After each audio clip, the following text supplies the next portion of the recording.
اعوذ باللہ السمیع العلیم من الشیطان الرجیم بسم اللہ الرحمن الرحیم سبحان الذی اسری بعبدہ لیلا من المسجد الحرام الی المسجد الاقصی الذی بارکنا حولہ لنریہ من آیاتنا انہ هو السمیع البصیر۔ حضرات محترم، اللہ مالک نے حضرت انسان کو دنیا کے لیے ایک آزمائش اور امتحان کے لیے بھیجا ہے، اور اس کی ہدایت اور رہنمائی کے لیے اللہ مالک نے 1,24,000 کم و بیش انبیاء اور رسل کو بھی ساتھ نازل فرمایا۔ ہر نبی اپنے دور میں اللہ کا سفیر، اللہ کا فرستادہ، اللہ کا رسول بن کے آیا اور لوگوں کو ہدایت کا رستہ بتایا، ان کی کامیابی کے طریقے سکھلائے اور یہ بات باور کروائی کہ میں اللہ کی طرف سے مقرر کردہ ہوں، اور لوگوں کو اس بات کا یقین دلانے کے لیے کہ یہ واقعتاً اللہ کی طرف سے نازل شدہ انسان ہے، اللہ نے اسے بھیجا ہے، اللہ کی ہدایت اور رہنمائی میں آپ کے ساتھ بات کرتے ہیں۔ تو اللہ نے انبیاء اور رسل کو معجزات سے نوازا۔ معجزہ کہتے ہیں عاجز کر دینے والی چیز، ایسی چیز جو انسان کے بس میں نہ ہو، دیکھنے والا دنگ رہ جائے کہ ایک انسان ایسا بھی کر سکتا ہے۔ تو اللہ نے یہ اپنی تصدیق کے لیے، ان انبیاء کی صداقت کے لیے انہیں معجزات عطا کیے۔ ہم قرآن کریم کا جب مطالعہ کرتے ہیں تو ہر نبی کے متعلق کسی نہ کسی معجزے کا تذکرہ آتا ہے، خصوصاً وہ انبیاء اور رسل جن کے نام بہت معروف ہیں۔ سیدنا ابراہیم علیہ السلام، اللہ نے انہیں مختلف معجزات سے نوازا، اور ساتھ یہ فرمایا وَكَذَلِكَ نُرِي إِبْرَاهِيمَ مَلَكُوتَ السَّمَاوَاتِ وَالْأَرْضِ، ہم نے ابراہیم علیہ السلام کو اپنی بادشاہت جو آسمانوں میں ہے اور زمین میں ہے اس کے بہت سی نشانیاں دکھائیں۔ اور یہ اللہ کیوں دکھاتا ہے؟ لِيَكُونَ مِنَ الْمُوقِنِينَ، تاکہ سننے والے، دیکھنے والے یقین کر لیں۔ حضرت ابراہیم علیہ السلام ایک دفعہ اللہ سے ایک التجا کرتے ہیں جس کا تذکرہ سورۃ بقرہ 3 پارے میں آتا ہے، وَإِذْ قَالَ إِبْرَاهِيمُ رَبِّيَ الَّذِي يُحْيِي وَيُمِيتُ، ابراہیم علیہ السلام نے اپنے رب سے کہا، اے اللہ تو مردوں کو کیسے زندہ کرے گا؟ ابراہیم علیہ السلام سے اللہ نے فرمایا، کیا تو ایمان نہیں رکھتا؟ کہا ایمان تو رکھتا ہوں، وَلَكِنْ لِيَطْمَئِنَّ قَلْبِي، میں صرف اپنے اطمینان کے لیے، اپنے دل کے اطمینان کے لیے چاہتا ہوں کہ مجھے دکھا کہ تو کیسے مردوں کو زندہ کرے گا۔ اللہ رب العزت نے فرمایا پرندے 4 پکڑو اور انہیں پہلے صداؤ کہ تمہاری بات پہ، تمہاری آواز پہ وہ آ جائیں، پھر جب وہ صدا لیے جائیں تو پھر انہیں ذبح کر کے ٹکڑے ٹکڑے کر دو اور ان کا گوشت مکس کر کے مختلف جگہوں پہ رکھ دو، پھر انہی آوازوں سے جو سکھائی ہوئی ہیں، جن پہ صدایا ہوا ہے، بلاؤ۔ جب وہ بلایا تو سارے ٹکڑے مل کے الگ الگ ہو کے تو ان کے پاس آ گئے، اور وہ کہنے لگے اللہ میں جان گیا ہوں تو ہر چیز پہ قادر ہے۔ تو اللہ رب العزت معجزات انبیاء کو عطا کرتے ہیں۔ موسیٰ علیہ السلام کو معجزات سے نوازا، 9 معجزے دیے انہیں، جو اس زمانے کی جو ٹیکنالوجی تھی، اس زمانے میں جو لوگ ترقی کی معراج پہ تھے، جو چیزیں ان کے ہاتھ میں تھی وہ بھی ناممکن تھا کہ وہ یہ کام کر لیتے، اللہ رب العزت نے اپنے نبی کو وہ معجزات دے کے ان کی حقانیت، ان کی صداقت کو پیش کیا اور لوگوں نے مانا۔ بلکہ جن جادوگروں کے ساتھ مقابلہ ہوا، جب انہوں نے ایک جادو کے ذریعے تمام رسیوں کو سانپ کی شکل دے دی، لوگوں کی نظروں میں ایسے تھا کہ یہ سب سانپ بن کے ہل رہے ہیں، تو اللہ نے موسیٰ علیہ السلام کو کہا اپنا عصا پھینکو، تو وہ اژدہا بن گیا، اس نے سب کو کھا لیا۔ تو جادوگروں نے جب یہ دیکھا تو سمجھ گئے کہ ہمارا تو جادو ایک دھوکہ تھا، تو موسیٰ علیہ السلام نے جو کچھ کیا ہے یہ تو یہ حقیقت ہے۔ سب سجدے میں گر گئے، اللہ رب العزت کی وحدانیت پہ ایمان لے آئے۔ حالانکہ اس وقت فرعون نے کہا تھا میں تمہیں قتل کر دوں گا، تمہارے ہاتھ پاؤں کاٹ دوں گا، انہوں نے کہا جو ہم نے دیکھ لیا ہے اس کے بعد یہ باقی بات رہ نہیں جاتی کہ اس حقانیت کو تسلیم نہ کرے۔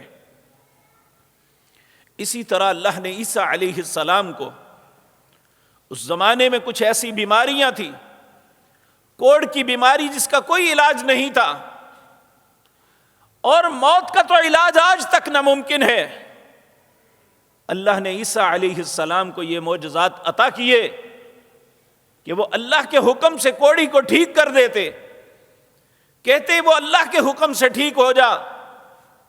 اور اسی طرح اللہ نے ہمارے نبی جناب محمد الرسول اللہ صلی اللہ علیہ وسلم کو بھی کچھ معجزات سے نوازا۔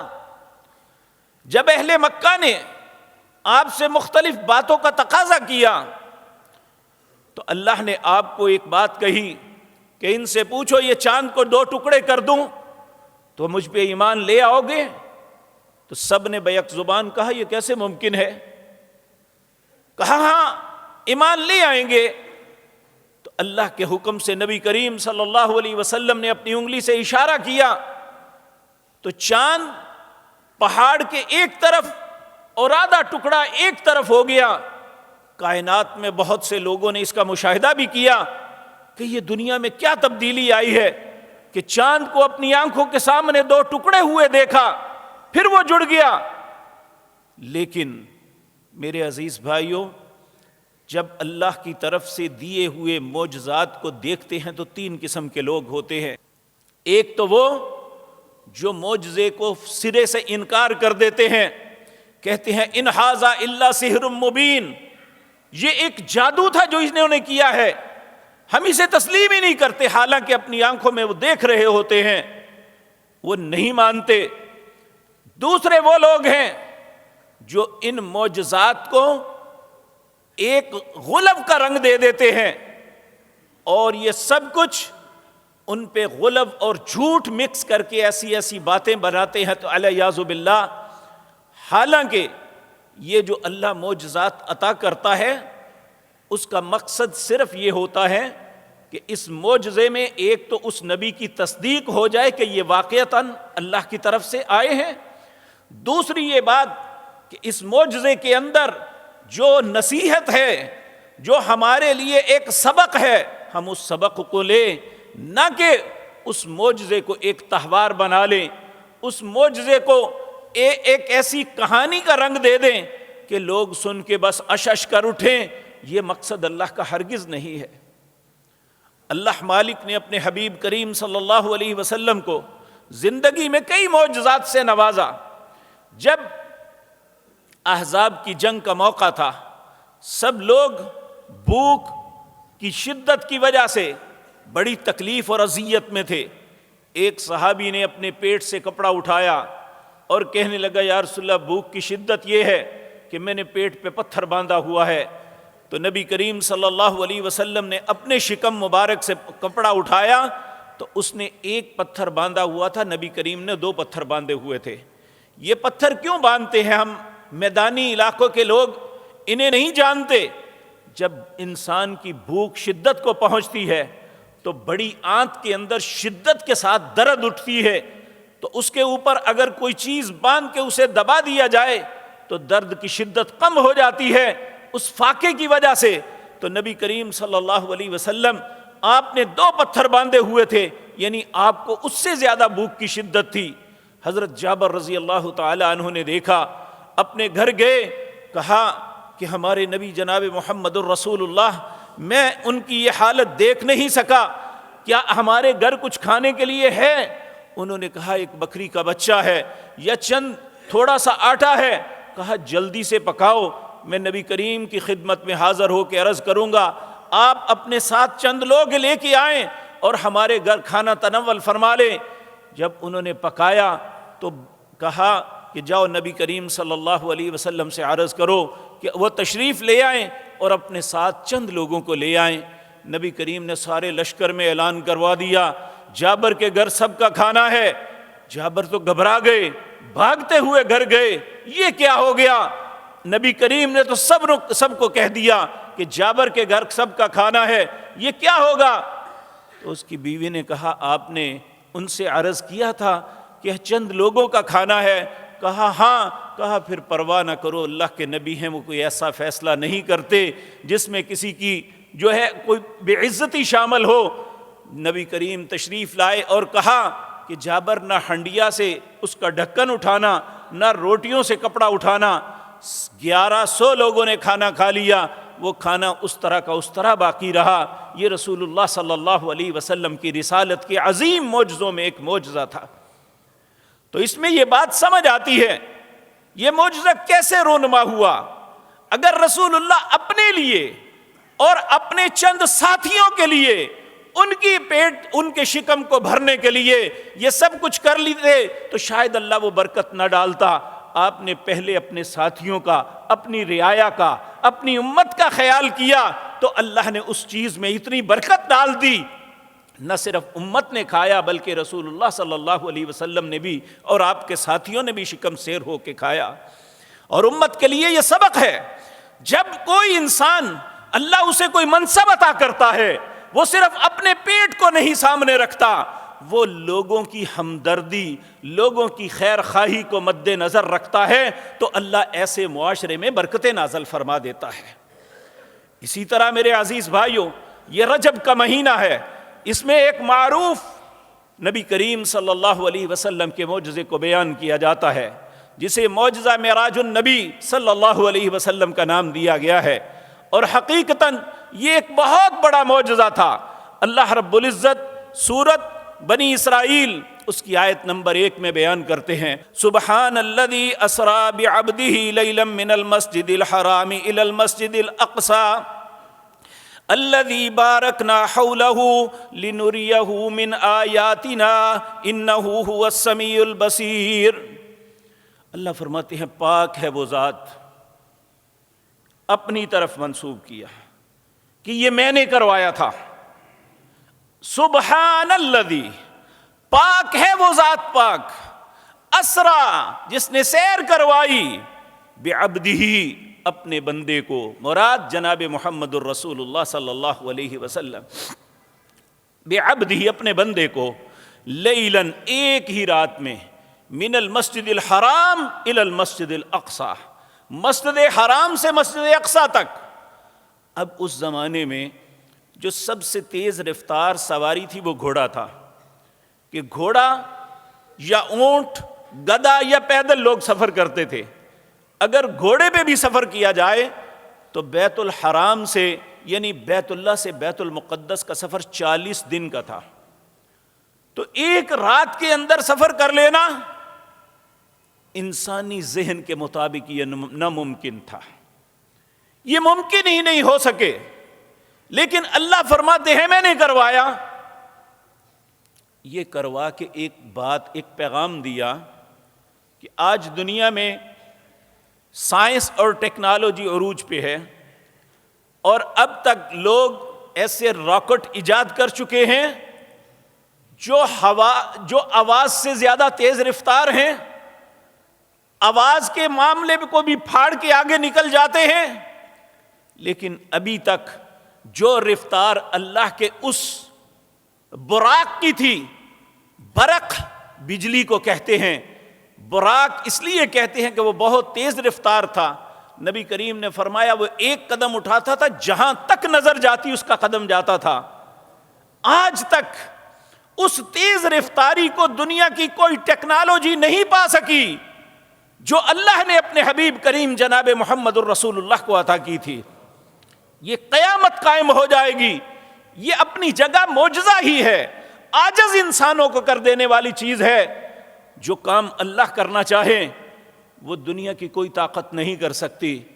اور اللہ رب العزت نے اپنے حبیب کریم صلی اللہ علیہ وسلم کو یہ معجزہ عطا کیا. لیکن اس میں بھی 3 قسم کے لوگ ہیں. ایک تو وہ لوگ ہیں جنہوں نے سروں سے اس معجزے کا یہ کہہ کے انکار کر دیا کہ یہ ایک خواب تھی جو نبی کریم صلی اللہ علیہ وسلم کو آئی. تو خواب تو کسی کو کچھ بھی آ سکتی ہے, پھر وہ معجزہ تو نہ ہوا. انہوں نے کہا یہ خواب تھی, حالانکہ حقیقت یہ ہے کہ نبی کریم صلی اللہ علیہ وسلم کو جسم اور روح کے ساتھ اس بیت اللہ سے اٹھا کے بیت المقدس تک لے جایا گیا. اور اس میں سوچنے والی باتیں یہ تھی کہ وہاں کیا کیا ہوا, ہمارے لیے اس میں کیا نصیحت ہے.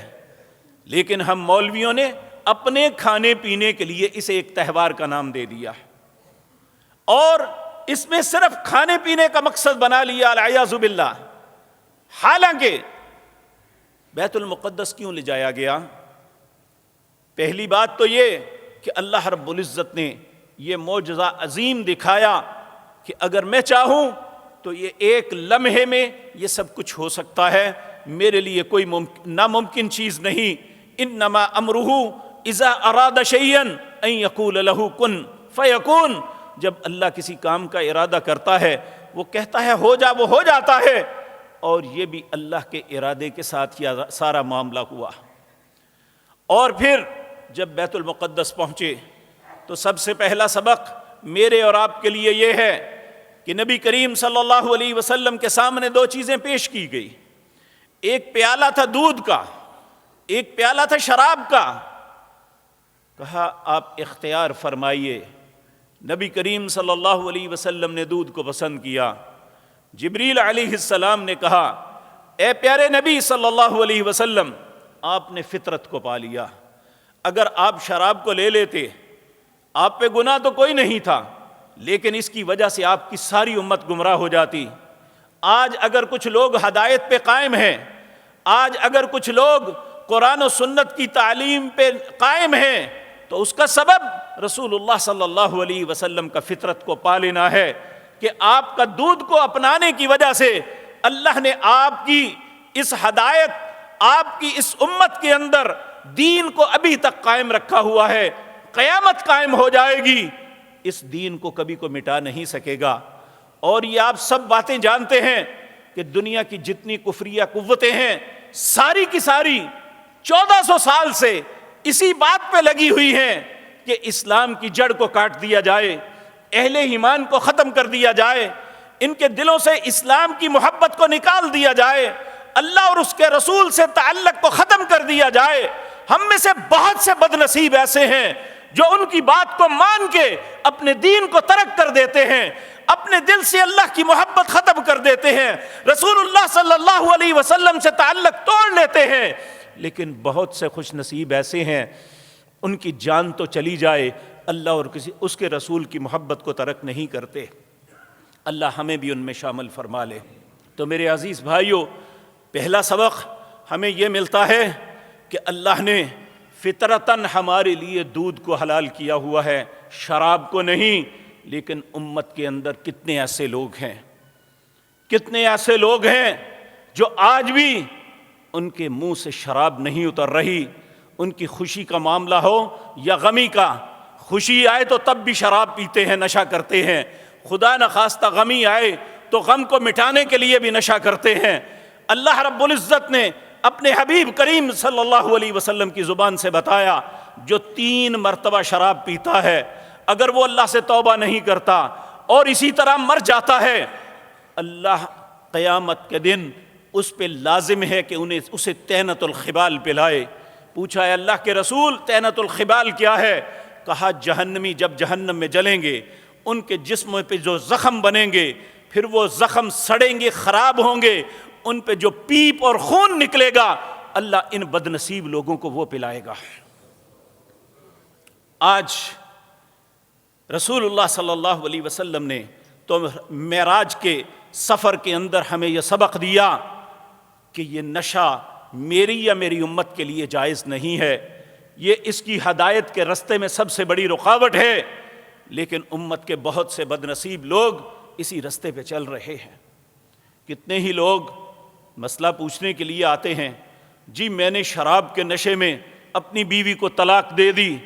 حقیقت بات یہ ہے کہ اتنا غصہ آتا ہے، انہیں کہتے ہیں جاؤ اٹھ کے چلے جاؤ، تمہارا اسلام سے کیا تعلق؟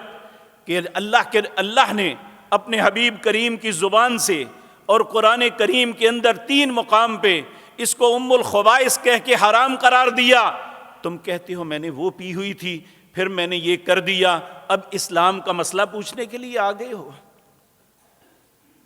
تو یہ معراج کا پہلا سبق تو یہ ہے کہ فطرت دودھ میں ہے، شراب میں نہیں ہے۔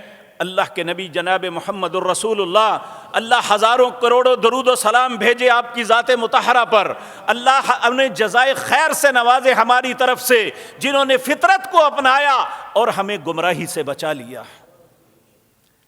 معراج کا پہلا سبق ہمیں یہ ملتا ہے کہ اللہ کے نبی صلی اللہ علیہ وسلم نے فطرت کو اپنا کے ہمیں سیدھا رستہ بتایا۔ دوسرا، نبی مکرم صلی اللہ علیہ وسلم وہاں پہ دوسرا معاملہ یہ ہوا کہ اللہ رب العزت نے ازل سے ایک عوام الناس سے وعدہ لیا تھا، سب لوگوں سے، ایک ان لوگوں سے وعدہ لیا تھا جنہیں اللہ نے نبوت اور رسالت سے نوازنا تھا۔ اس کا تذکرہ بھی اللہ رب العزت سورۃ آل عمران میں کرتے ہیں، وَإِذْ أَخَذَ اللَّهُ مِيثَاقَ النَّبِيِّينَ لَمَا آتَيْتُكُم مِّن كِتَابٍ وَحِكْمَةٍ ثُمَّ جَاءَكُمْ رَسُولٌ مُصَدِّقٌ لِّمَا مَعَكُمْ لَتُؤْمِنُنَّ بِهِ وَلَتَنصُرُنَّهُ قَالَ أَأَقْرَرْتُمْ وَأَخَذْتُمْ عَلَىٰ ذَٰلِكُمْ إِصْرِي قَالُوا أَقْرَرْنَا قَالَ فَاشْهَدُوا وَأَنَا مَعَكُمْ مِنَ الشَّاهِدِينَ۔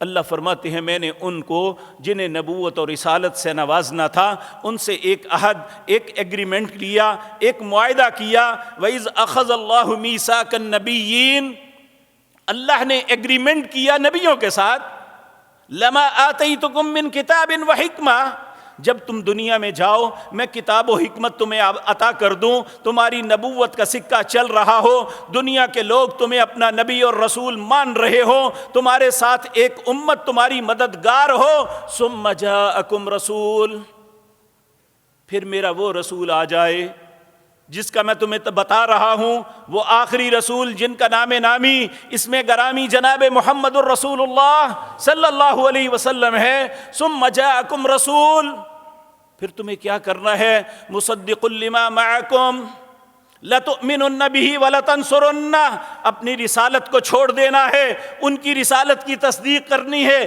ان پہ ایمان لانا ہے، ان کے مددگار بننا ہے۔ قال اقررتم، کیا اس بات کا اقرار کرتے ہو؟ سب نے بیک زبان کہا قالوا اقررنا، ہم اقرار کرتے ہیں۔ جب وہ رسول آ جائیں، ہماری رسالت چل رہی ہو، ہماری ایک امت ہمارے ساتھ موجود ہو، وہ ہمارے مددگار بھی ہوں، ہم ان پہ غلبہ پا بھی سکتے ہوں، یہ بات میری ہے، ہم یہ سب کچھ کر بھی سکتے ہوں، تو اے اللہ ہم تجھ سے معاہدہ کرتے ہیں، لَتُؤْمِنُنَّ بِهِ وَلَتَنصُرُنَّ، ہم ان پہ ضرور ایمان لائیں گے، ان کے مددگار ضرور بنیں گے، پھر ہماری رسالت نہیں، رسالت ان کی ہوگی، ہم امتی ہوں گے۔ لَتُؤْمِنُنَّ بِهِ وَلَتَنصُرُنَّ قَالَ أَأَقْرَرْتُمْ، اللہ نے پوچھا کیا اقرار کرتے ہو؟ انہوں نے کہا قالوا اقررنا، اے اللہ ہم اقرار کرتے ہیں۔ اللہ نے کہا پھر ہاتھ ملاؤ، قال فاشهدوا وانا معكم من الشاہدین، تم بھی گواہ رہنا، میں بھی گواہ ہوں کہ تم نے میرے ساتھ یہ ایگریمنٹ کیا تھا۔ اب اس ایگریمنٹ کا وقت آیا ہے۔ اللہ رب العزت نے معجزاتی طور پہ ان انبیاء اور رسل کو سب کو، آدم علیہ السلام سے لے کر سیدنا عیسیٰ علیہ السلام تک سارے نبی اور رسول بیت المقدس کے اندر جمع ہے، اور جناب محمد الرسول اللہ کی تشریف آوری ہوئی ہے۔ آپ وہاں تشریف لائے ہیں، اب سب دیکھ رہے ہیں کہ آدم ساری اولاد آدم کے باپ ہیں، آج یہ جماعت کروائیں گے، سیدنا ابراہیم ابو الانبیاء ہیں، کیا یہ جماعت کروائیں گے، موسیٰ کلیم اللہ ہیں، یہ جماعت کروائیں گے۔ لیکن جب نماز کا وقت آیا تو اللہ نے سب سے آخری نبی جناب محمد الرسول اللہ کو امام بنا کے کھڑا کر دیا اور کائنات کو ایک پیغام دیا، اے دنیا بھر کے لوگوں، جو ابراہیم علیہ السلام کو نبی مانتا ہے وہ بھی، جو موسیٰ علیہ السلام کی رسالت کا اقرار کرتا ہے وہ بھی، جو عیسیٰ علیہ السلام کی رسالت و نبوت کو تسلیم کرتا ہے وہ بھی، جو دوسرے انبیاء اور رسل کو مانتا ہے وہ سب سن لیں، آج کے بعد امامت آدم علیہ السلام سے لے کر عیسیٰ علیہ السلام تک کسی نبی رسول کی نہیں، جناب محمد الرسول اللہ کی چلے گی۔ اگر انبیاء اور رسل نبی کریم کے ہوتے ہوئے امام نہیں بن سکتے، اطاعت رسول اللہ کی ہے صلی اللہ علیہ وسلم، تو امتی کو کیا تکلیف ہے کہ وہ رسول کو چھوڑ کے کسی مولوی پیر امام کے پیچھے چلتا ہے؟ معراج کا سبق تو یہ تھا کہ اللہ نے نبیوں کو کھڑا کر کے ہمیں سبق دیا کہ جب رسول اللہ کی رسالت شروع ہو جائے پھر کسی نبی کی نبوت، کسی رسول کی رسالت نہیں چل سکتی، وہ آسمانی کتاب وہ ہے، وہ نہیں چل سکتی، صرف وہ کتاب چلے گی جو محمد الرسول اللہ پہ نازل ہوئی ہے۔ اللہ نے سورۃ محمد کے اندر فرمایا صلی اللہ علیہ وسلم، والذین آمنوا وعملوا الصالحات وآمنوا بما نزل على محمد وهو الحق من ربهم کفر عنہم سیئاتہم واصلح بالہم، وہ لوگ جو ایمان لائے انہوں نے نیک عمل کیے، ایمان کس پہ؟ وآمنوا بما نزل علی محمد صلی اللہ علیہ وسلم، ایمان اس چیز پہ لائے جو اللہ نے نازل کیا جناب محمد الرسول اللہ پہ صلی اللہ علیہ وسلم۔ وَهُوَ الْحَقُّ مِن رَبِّهِمْ، اب حق اللہ کی طرف سے وہی ہے جو پیارے نبی جناب محمد الرسول اللہ پہ نازل ہوا۔ ایسے انسان کے متعلق اللہ فرماتے ہیں کفر عنہم سیئاتہم، میں اس کے ساری خطاؤں کو درگزر کر دوں گا، وَأَصْلَحَ بَالَهُمْ، اس کے سارے معاملات میں سدھار دوں گا۔ اللہ ہمیں اس پہ ایمان لانے، اس پہ عمل کرنے کی توفیق عطا فرمائے۔ تو میرے عزیز بھائیوں، تیسرا سبق ہمارے لیے یہ تھا کہ اللہ رب العزت نے پہلے ایک قوم کو دنیا جہان کی ساری اقوام پہ فضیلت دی ہوئی تھی۔ وہ قوم کون تھی؟ وہ بنی اسرائیل۔ اللہ سورۃ بقرہ میں فرماتے ہیں یا بنی اسرائیل اذکروا نعمتی التی انعمت علیکم وانی فضلتکم علی العالمین، اے بنی اسرائیل یاد کرو میں نے تمہیں پوری دنیا کی ساری اقوام پہ فضیلت دی تھی۔ لیکن میرے بھائیوں، اس وقت اللہ فضیلتوں کو چھین لیتا ہے جب قومیں اللہ اور اس کے رسول کی نافرمانی شروع کر دیں، پھر انسان کے پاس اس قوم کے پاس فضیلت نہیں رہ جاتی، تو اس وقت اس قوم سے فضیلت کو دنیا جہان میں جو اللہ نے عزت و شرف دیا تھا وہ چھین لی، وہ چھین کے ایک دوسری امت کو دے دی، وہ امت تھی محمد الرسول اللہ کی امت صلی اللہ علیہ وسلم۔ پھر انہیں کہا اب تم خیر امت کنتم خیر امت اخرجت للناس، اے امت محمد الرسول اللہ صلی اللہ علیہ وسلم، اب تم بہترین امت ہو، لیکن کب؟ جب یہ سمجھو گے کہ میں اپنی ذات کے لیے نہیں آیا، اخرجت للناس، تمہیں لوگوں کے لیے نکالا گیا ہے،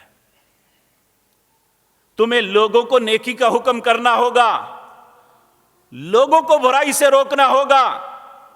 یہ ایک ایسا پروسیس ہے، جب انسان کسی کو برائی سے منع کرتا ہے تو اس کا ضمیر اسے ملامت کرتا ہے کہ لوگوں کو برائی سے منع کر رہے ہو، خود کرتے ہو۔ جب وہ لوگوں کو نیکی کا حکم دے گا تو اس کا ضمیر اسے ملامت کرے گا، خود تو نماز پڑھتے نہیں، لوگوں کو کہتے ہو نماز پڑھو، خود یہ کام نہیں کرتے، لوگوں کو کہتے ہیں۔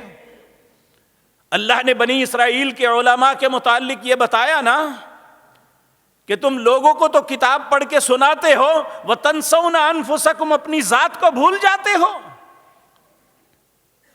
کہ تمہیں بھی اپنا کردار درست رکھنا ہے۔ تو یاد رکھیں، جو پہلی انبیاء کی ذمہ داری اور ڈیوٹی تھی لوگوں کی ہدایت اور رہنمائی، اے امت محمد الرسول اللہ صلی اللہ علیہ وسلم، وہ ہم سب پہ آ گئی ہے۔ نبی کریم صلی اللہ علیہ وسلم کا ارشاد ہے، آپ نے فرمایا، اے میری امت کے لوگوں، میری تمہیں نصیحت ہے، بلغوا عنی ولو آیہ۔ کوئی ضروری نہیں کہ آپ 7-8 سال کسی مدرسے میں پڑھ کے سند حاصل کریں تو پھر آپ کسی کو بتا سکتے ہیں۔ بلغوا عنی ولو آیہ، اگر کسی کو ایک آیت بھی آتی ہے تو اسے آگے سنا دو، اسے آگے پڑھا دو۔ اور یقین مانیے، ہمارے لیے تو اتنی فیسلٹیز ہیں کہ اگر انسان ان کو اویل کر لینا، وہ دنیا کا سب سے خوش نصیب انسان بن جاتا ہے۔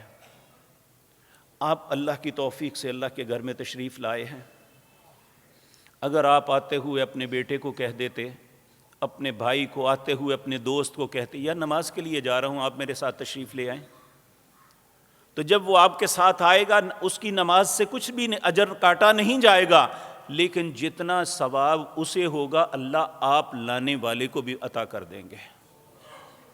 اور قیامت کے دن بعض خوش نصیب ایسے ہوں گے، ان کے اپنے اعمال تو اتنے نہیں ہوں گے، وہ پریشان ہوں گے کہ ہمارا بنے گا کیا۔ اچانک کیا دیکھیں گے، چاروں طرف سے جیسے ساون بھادو میں بادل آتے ہیں، اس طرح نیک اعمال کے انبار چلے آئیں گے۔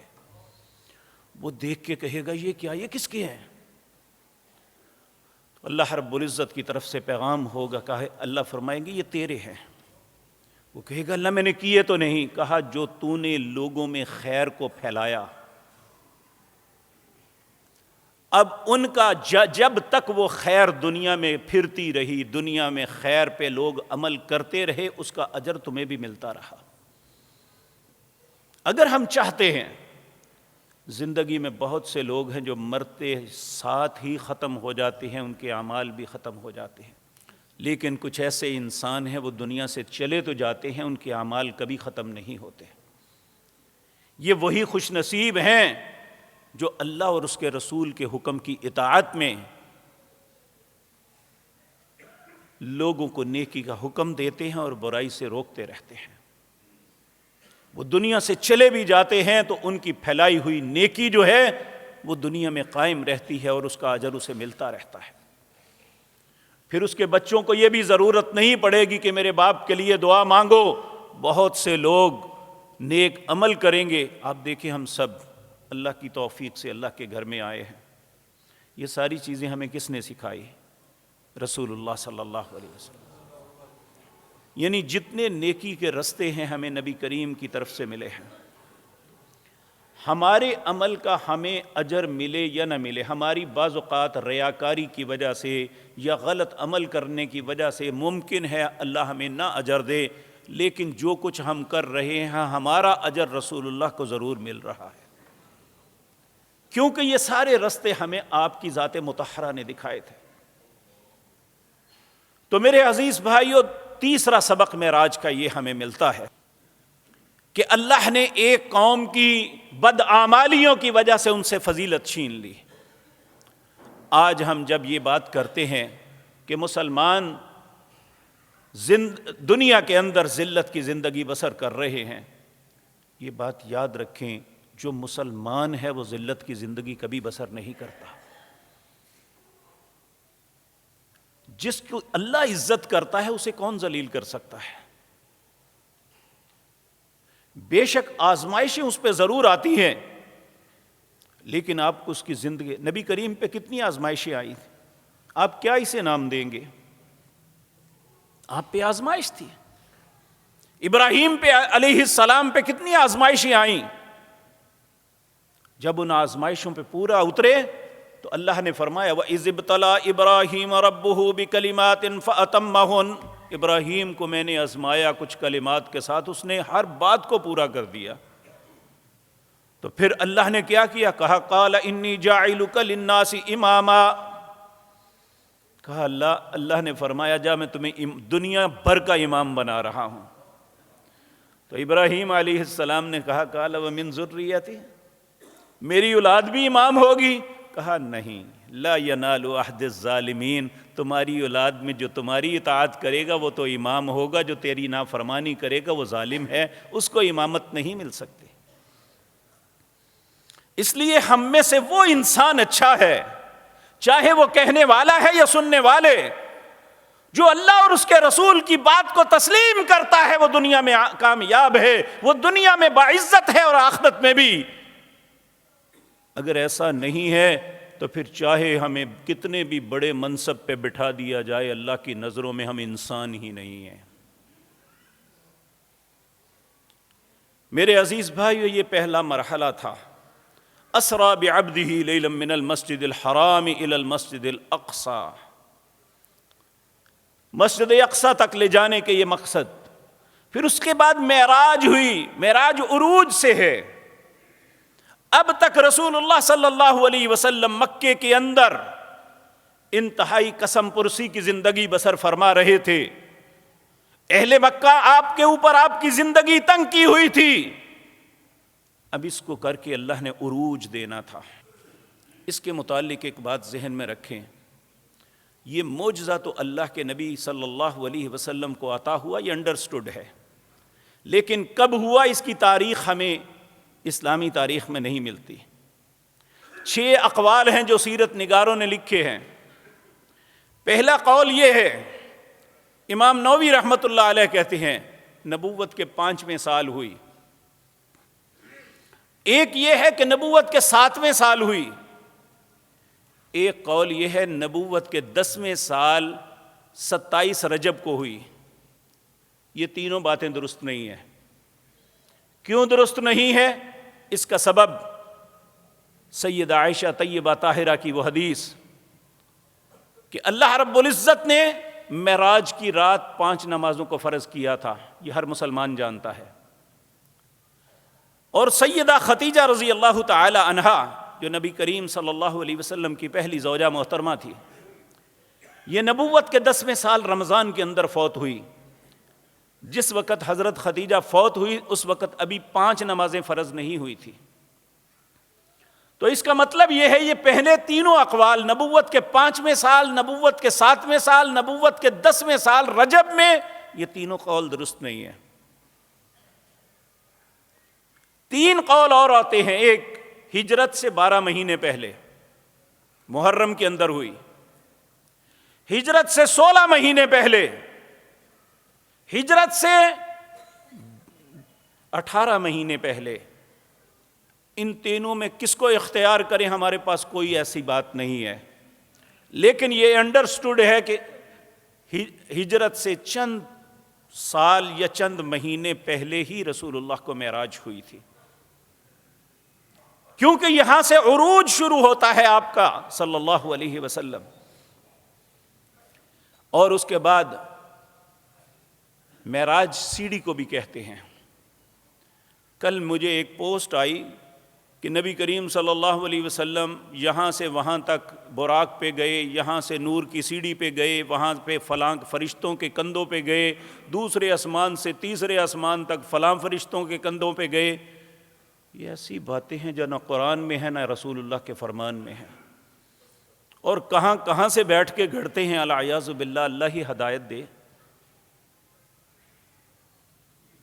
بس ہمیں اتنا معلوم ہے کہ پھر آپ کو عروج ملا، آسمان دنیا پہ گئے۔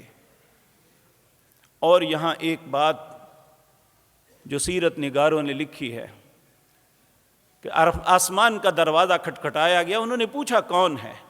جبریل نے کہا میں جبریل ہوں۔ آپ کے ساتھ کون ہے؟ کہا میرے ساتھ محمد ہیں صلی اللہ علیہ وسلم۔ کہا خود ہی آئے ہیں یا بلائے گئے ہیں؟ کہا بلائے گئے ہیں۔ کہا خوش آمدید ہے۔ پہلے آسمان پہ ان کی ملاقات آدم علیہ السلام سے ہوئی۔ آدم علیہ السلام انہوں نے آپ کو خوش آمدید کہا، آپ کی نبوت کا اقرار کیا، اور آپ کو یہاں آنے پہ خوش آمدید کہا۔ پھر آپ دوسرے آسمان پہ گئے، وہاں دو انبیاء سے ملاقات ہوئی، ایک یحییٰ بن زکریا علیہ السلام اور دوسرے عیسیٰ علیہ السلام۔ ان دونوں نے آپ کی نبوت کا اقرار کیا اور آپ پہ ایمان لائے، آپ کو خوش آمدید کہا۔ جب تیسرے آسمان پہ گئے تو آپ کی یوسف علیہ السلام سے ملاقات ہوئی۔ اسی طرح چوتھے آسمان پہ جب آپ تشریف لے گئے تو آپ کی ادریس علیہ السلام سے ملاقات ہوئی۔ جب پانچویں آسمان پہ گئے تو ہارون جو موسیٰ علیہ السلام کے بڑے بھائی تھے ان سے ملاقات ہوئی، وہ آپ پہ ایمان لائے۔ جب چھٹے آسمان پہ گئے تو موسیٰ علیہ السلام سے ملاقات ہوئی۔ جب آپ آگے بڑھنے لگے تو موسیٰ علیہ السلام رونے لگے۔ جبریل نے پوچھا موسیٰ کیا ہوا؟ کہا میرے بعد یہ نبی آئے، رو اس لیے رہا ہوں کہ میں نے ایک لمبی مدت اپنی امت میں گزاری، لیکن ان کے امت کے لوگ میری امت سے زیادہ جنت میں جائیں گے، اس لیے رو پڑا ہوں۔ اے اللہ، جو تیرے حبیب کریم کے ساتھ جنت میں جانے والے ہیں ہمیں بھی ان میں شامل فرما لینا۔ پھر آپ جب ساتویں آسمان پہ گئے تو ابو الانبیاء سیدنا ابراہیم خلیل اللہ علیہ السلام سے ملاقات ہوئی، آپ پہ ایمان لائے۔ جب آپ وہاں سے پلٹنے لگے تو اے امت محمد الرسول اللہ صلی اللہ علیہ وسلم، ابو الانبیاء ابراہیم علیہ السلام نے آپ کو سلام بھیجا، کہا اے میرے پیارے بیٹے، اپنی امت کو میرا سلام کہنا اور ان سے یہ بات کہنا کہ جنت ایک چٹیل میدان ہے، تمہیں چاہیے کہ دنیا میں کوشش کر کے جنت میں اپنے لیے باغات بنا لو۔ کہا وہ باغات کیسے بنتے ہیں؟ کہا اپنی زندگی اس بات پہ گزارو، ہمیشہ یہ پڑھتے رہو سبحان اللہ والحمد للہ ولا الہ الا اللہ واللہ اکبر۔ اللہ کی بڑائی، اس کی پاکیزگی، اس کی عظمت، اس کی حمد، اس کی وحدانیت پہ زندہ رہو، اس کی وحدانیت کو بیان کرو، اس کی وحدانیت پہ اپنے آپ کو قائم رکھو تو جنت میں تمہارے لیے باغ لگ جائیں گے۔ پھر نبی کریم صلی اللہ علیہ وسلم فرماتے ہیں میرے لیے بیت المعمور ظاہر کیا گیا۔ یہ بیت اللہ کے اوپر اللہ کا گھر ہے ساتویں آسمان پہ، ایک دن میں 70,000 فرشتے اس کا طواف کرتے ہیں۔ جو ایک مرتبہ طواف کرتا ہے قیامت تک پھر اس کی باری نہیں آتی۔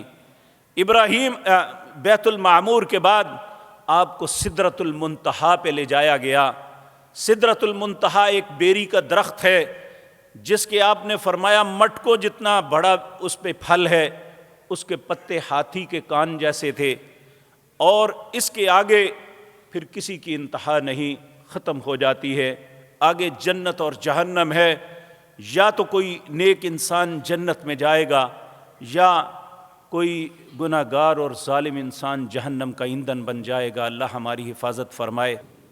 میرے بھائیوں، پھر اللہ نے جنت میں بعض ایسی چیزیں دکھائیں جو نبی کریم نے فرمایا تھے میری امت کے لوگ یہ عمل کریں گے تو یہ ہوگا، انہیں یہ انعام ملیں گے۔ یہ ایک بڑی لمبی تفصیل ہے جمعے کے خطبے میں ممکن نہیں۔ اسی طرح جہنم دکھائی گئی، نبی کریم کو سلام کیا دروغہ جہنم میں نے، اور اس کے چہرے پہ کوئی بشاشت نہیں تھی، بڑا سخت اور کرخت نظر آتا تھا۔ آپ نے فرمایا کہ پھر میں نے جہنم کو دیکھا، سب سے پہلے میں نے وہاں ایک لوگوں کو دیکھا کہ العیاذ باللہ ان کے ہونٹوں کو کاٹا جا رہا ہے، ان کے منہ میں انگارے داخل کیے جا رہے ہیں جو ان کی پشت سے نکل جاتے ہیں، پھر ان کے منہ میں داخل کیے جاتے ہیں۔ میں نے پوچھا یہ کون بد نصیب ہیں؟ تو جبریل نے مجھے بتایا یہ آپ کی امت کے وہ لوگ ہیں جو یتیموں کا مال کھا جاتے تھے۔ باپ مر گیا، اس کی ساری جائیداد ہڑپ کر گئے۔ کتنے لوگ ہیں، کتنے نمازی ہیں جو یہی کردار ادا کر رہے ہیں العیاذ باللہ۔ کل قیامت کے دن یہ یتیموں کا کھایا ہوا مال ان کی پیٹھ سے نکلے گا اور ان کی یہ کبھی خلاصی نہیں ہوگی العیاذ باللہ۔ پھر فرمایا کچھ ایسے لوگ ہیں جن کے پیٹ اتنے بڑے ہوئے ہوں گے اتنے بڑے ہوئے ہوں گے کہ وہ اپنے جسم کو سنبھال بھی نہیں سکیں گے۔ پھر فرمایا قوم فرعون کے وہ لشکر جو دن اور رات آگ پہ پیش کیے جاتے ہیں، وہ انہیں لتاڑتے ہوئے گزرتے ہیں، وہ بڑی شدت کی تکلیف میں چیختے ہیں۔ میں نے پوچھا یہ کون ہیں؟ کہا یہ سود کھانے والے لوگ ہیں۔ آج لیزنگ کے نام پہ پوری قوم کو اسی بات پہ الجھا دیا گیا ہے۔ اقساط کے نام پہ چیزیں فروخت کرنے پہ یہ ساری قوم کو اسی بات پہ لگا دیا گیا۔ کل قیامت کے دن اللہ کی بارگاہ میں کیا جواب ہوگا ہمارا؟ معراج تو ہمیں یہ بتاتی تھی، مولویوں نے اسے کھانے پینے کا تماشا بنا لیا۔ پھر اسی طرح نبی کریم صلی اللہ علیہ وسلم نے فرمایا ایک شخص کو میں نے دیکھا، اس کے اندر کا سارا کچھ یہاں پڑا ہوا تھا، اور وہ اس کے گرد جس طرح کولو پہ بیل گھومتا ہے اس طرح گھوم رہا تھا اور چنگاڑ رہا تھا۔ لوگ اس کی بدبو سے بھی نفرت کر رہے تھے۔ میں نے پوچھا یہ کون ہے؟ کہا یہ آپ کی امت کے وہ علماء ہیں جو لوگوں کو تو نیکی کی تلقین کرتے تھے، خود نہیں کرتے تھے، لوگوں کو حلال کی تلقین کرتے تھے، خود حرام خور تھے۔ آج یہ ان کے ساتھ یہ معاملہ ہو رہا ہے۔ پھر فرمایا میں نے ایک نوجوان کو دیکھا جس کو ایک فرشتہ آگ لگاتا، وہ آگ لگتی تو تڑپ تڑپ کے مر جاتا، پھر وہ زندہ ہوتا، پھر آگ لگائی جاتی۔ میں نے پوچھا جبریل یہ کون ہے؟ کہا یہ ماں باپ کو ستانے والا وہ نوجوان ہے جس نے اپنے باپ کو کبھی سکون نہیں لینے دیا تھا۔ اب اسے قیامت تک اسی طرح عذاب ہوتا رہے گا۔ کہا پھر میں آگے بڑھا تو ایک تندور تھا جو اتنی شدت کی اس کے اندر آگ تھی۔ میں نے جب دیکھا تو وہاں ننگے مرد اور عورتیں تھیں۔ میں نے کہا یہ کون ہے؟ آپ نے فرمایا یہ آپ کی امت کے وہ زناکار ہیں جو بدکاری کیا کرتے تھے، اب انہیں یہ عذاب ہو رہا ہے۔ العیاذ باللہ۔ اللہ ہم سب پہ اپنی رحمتیں نازل فرمائے، ہم سب کو ایسی خباثتوں اور بیماریوں سے محفوظ رکھے۔ میرے بھائیوں وقت بہت ہو چکا، آخری بات میں عرض کر دوں، یہ بھی بہت لمبی ایک لائن ہے جو گھنٹوں بیان کی جائے تو ختم نہیں ہوتی کہ امت کے اندر کون کون سی قباحتیں آ جائیں گی اور اس کا انجام کتنا خطرناک ہوگا۔ اللہ ہم سب کو ان خطرناک چیزوں سے محفوظ رکھے۔ پھر اللہ رب العزت نے آپ فَأَوْحَىٰ إِلَىٰ عَبْدِهِ مَا أَوْحَىٰ، وحی کی اپنے بندے پہ جو بھی وحی کی۔ وہ وحی کیا تھی؟ اللہ نے کہا میں تمہیں تحفہ دیتا ہوں 3 چیزوں کا۔ پہلی چیز 50 نمازیں پڑھیں، دوسری چیز سورۃ بقرہ کی آخری آیات، اس پہ انشاءاللہ کسی وقت تفصیل سے بحث کریں گے۔ تیسرا فرمایا آپ کی امت کا وہ شخص جس نے اللہ کے ساتھ کبھی شرک نہیں کیا ہوگا، اگر اس نے اپنی زندگی میں کوئی کوتاہیاں بھی کی ہوگی تو اللہ درگزر فرما کے اسے ضرور جنت میں داخل کر دیں گے۔ اللہ ہم سب کو شرک سے محفوظ رکھے۔ تو میرے عزیز بھائیو، جب 50 نمازیں یہ اللہ کی طرف سے تحفہ لے کے واپس پلٹے، موسیٰ علیہ السلام کے پاس سے گزرے تو کہا کیا اللہ نے کیا تحفہ دیا ہے؟ کہا 50 نمازیں دی ہیں۔ کہنے لگے اے محمد صلی اللہ علیہ وسلم، اے میرے پیارے بھائی، میں اپنی امت کا تجربہ کر چکا ہوں، آپ کی امت نہیں پڑھ سکے گی، اللہ سے تخفیف کا سوال کیجئے۔ آپ نے جبریل کی طرف دیکھا، جبریل نے بھی اس بات میں سر ہلایا، واپس اللہ کی بارگاہ میں تشریف لے گئے اور عرض کیا مالک میری امت پہ رحم فرمائیے، ان کی نمازوں میں تخفیف فرما دیجئے۔ اللہ نے 10 کم کر دی، پھر آئے، پھر واپس گئے، پھر اس طرح کئی چکر لگے، پھر آخر 5 نمازیں رہ گئی۔ تو موسیٰ علیہ السلام نے پھر کہا اے میرے پیارے بھائی، آپ اللہ کے پاس تشریف لے جائیں اور تخفیف کا سوال کریں۔ تو نبی کریم نے فرمایا اب مجھے شرم آتی ہے، میں اپنی امت سے کہوں گا یہ 24 گھنٹے میں 5 نمازیں تم پہ فرض ہیں، اسے ادا کر لینا۔ جب آپ آگے بڑھے تو اللہ کی طرف سے ندا آئی، اے میرے پیارے نبی جناب محمد الرسول اللہ، جو تحفہ دیا تھا وہ قائم ہے، نمازیں 50 ہی ہیں، تخفیف کر کے 5 کر دی ہیں، تیرا امتی نمازیں 5 پڑھے گا، ثواب اسے 50 کا عطا کروں گا۔ یہ وہ گفٹ ہے جو اللہ مالک نے ہمارے نبی جناب محمد الرسول اللہ کو دنیا میں نہیں دیا تھا، سدرۃ المنتہا پہ بلا کے دیا تھا۔ اور نبی کریم صلی اللہ علیہ وسلم کی زندگی کی آخری نصیحتوں میں یہ تھی الصلاۃ الصلاۃ وما ملکت ایمانکم، لوگوں نماز پڑھنا، لوگوں نماز پڑھنا، اور اپنے زیر نگی جو ملازم ہیں، جو غریب ہیں، ان کا دھیان رکھنا۔ نبی کریم کی اس نصیحت پہ کتنے مسلمان عمل کرتے ہیں؟ میں بھی اپنے دل سے سوال کر لوں، آپ بھی کر لیں۔ اگر تو ہمیں توفیق ہے کہ ہم 5 وقت نماز پڑھتے ہیں تو ہم نے اپنے نبی کی نصیحت کی قدر کی، اگر نہیں پڑھتے تو ہم نے اپنے نبی کی کون سی شرم رکھی ہے؟ ہمیں کون سا دن منانے کا حق ہے؟ ہم کس طرح کھانے پکا کے کھا سکتے ہیں؟ کس طرح یہ کر سکتے ہیں؟ میرے عزیز بھائیوں، جو کسی انسان کو عبادت سے روکتا ہے اس سے بڑا بدبخت یا بد نصیب کوئی نہیں ہے، لیکن یاد رکھیں وہ عبادت نہیں جس پہ رسول اللہ کی مہر نہیں ہے۔ نہ تو رسول اللہ نے معراج کے روزے کا حکم دیا، نہ رکھا، نہ صحابہ نے یہ کام کیا، نہ اس کے رات کی عبادت کی، نہ اس کو دن کا تعین کیا، تو پھر ہم تعین کر کے اسے ایک عید کے طور پہ، ایک شغل کے طور پہ منانے کا کیا حق ہے ہمارا؟ اصل معاملہ تو یہ تھا کہ معراج کے معجزے میں جو اللہ مالک نے آپ کو نشانیاں دکھائی تھی، یہاں بھی یہی فرمایا لِنُرِيَهُ مِنْ آیاتنا، یہ میں اپنی نشانیاں تمہیں دکھا رہا ہوں۔ اور نبی کریم صلی اللہ علیہ وسلم کو فرمایا اِنَّا أَرْسَلْنَاكَ شَاهِدًا وَمُبَشِّرًا وَنَذِيرًا، اے نبی ہم نے گواہ بنایا ہے اپنی ملکوت کا، اپنی بادشاہت کا، لوگوں کو جا کے جہنم کے عذابوں سے بھی ڈرا دو اور جنت کی خوشخبریاں بھی سنا دو۔ اب یہاں میری اور آپ کی مرضی ہے کہ ہم اس معجزے کو ایک کہانی کے طور پہ لیتے ہیں، ایک کھانے پینے کے لیے لیتے ہیں، یا اللہ نے جو اپنے حبیب کریم صلی اللہ علیہ وسلم کو عطا کیا اس میں سے اپنے لیے سبق کو چنتے ہیں۔ اللہ ہمیں بہتر فیصلہ کرنے کی توفیق عطا فرمائے۔ اقول قولی ھذا واستغفر